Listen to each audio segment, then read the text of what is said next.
由于影片较长，会分成3个部分。这是第2集介绍止水皮的款式和设计，第1集分析马桶容易出现漏水的几个地方，下集则是实作更换止水皮窝。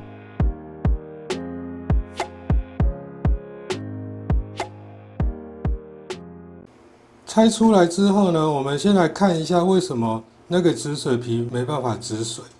右手边这一个呢是旧的拆下来的，左手边这个是新的。各位可以看到这个颜色就已经差蛮多了。最主要不能止水的原因是因为这个橡皮老化，它完全已经不是平的，它已经硬掉，然后有一个弧度，所以它没有办法很正常的跟下面那个管口密封在一起。你可以看到这个新的，有没有？基本上它都平的。而且新的这个橡皮呢就很软 Q， 然后旧的这个橡皮呢就是硬的，你看形状都定在这边，不软 Q 了。因为马桶呢有许多的品牌，如果你不确定说你买的止水皮你的马桶能不能用的话，尽量买原厂的。那市面上也有很多便宜的，像通用型的，像我这个就不是原厂的，它就是通用型的。那这个是安久原厂的，所以你在购买的时候最好跟店家确认一下。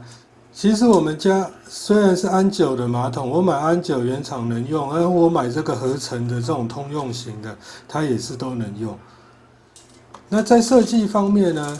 很明显可以看到有一些不一样。你看，像这一个，它就是绳子。然后它靠这个东西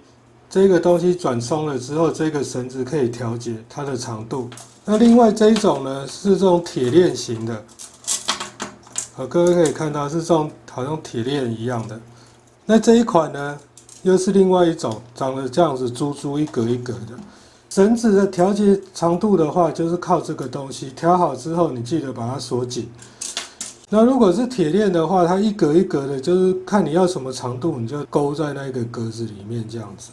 像这种珠珠的话呢，就是看你要什么长度，就是勾在2个珠珠的中间这个地方。那这边很重要的就是要跟各位提一下，你在设定长度的时候，不能让这个线绷得太紧，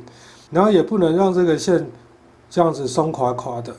要大概类似像这样子的感觉。不按把手的状况下如果线绷得太直呢，它有可能还是有力量拉扯着这个盖子，那你的盖子就无法很密合的贴着那个管口。线太长的话，就很有可能回勾，很有可能就会像这个样子，你按下去，然后放开之后，这个线回勾，然后它就会缠到这个铁的这个上方。所以安装止水皮呢，最重要的关键就是在你设定这个线的这个长度跟它的松紧。这3种呢，我感觉上这种线的设计以及这种珠珠的设计呢是比较好的，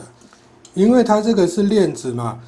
一节一节串起来的，所以它这个如果你在安装的时候没有把这个链子给捋顺的话，它很有可能这个链子会这样子扭曲。那扭曲了之后，这个线就会变短了，这是我发现链子设计最大的问题。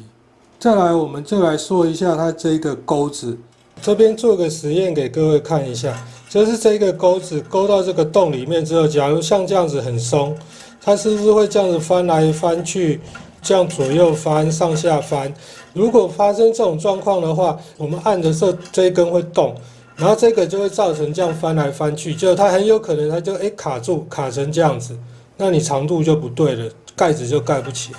所以为了避免这个问题，所以我会在装好之后呢，把这个地方夹紧，然后确定它不能这样子前后晃动啊，或者是左右晃动，造成你的这个线回勾到这个棍子上面。这边顺带提一下，我们家就是有使用这个东西。这就是这样一定一定的，然后丢在水箱里面，然后它会慢慢溶解，味道呢会闻起来有一点点像漂白水的那种味道。那我是觉得这个效果是还不错啦，就是马桶比较不会积那个什么，比如说尿垢啊，或者是脏脏的东西，也不用经常的刷。但是这个东西丢在水箱里面就很容易造成止水皮的老化。像一般来说，有时候止水皮可以用个好几年，但是我们家的止水皮基本上大概是只能用大概3到6个月，就会开始有漏水的现象。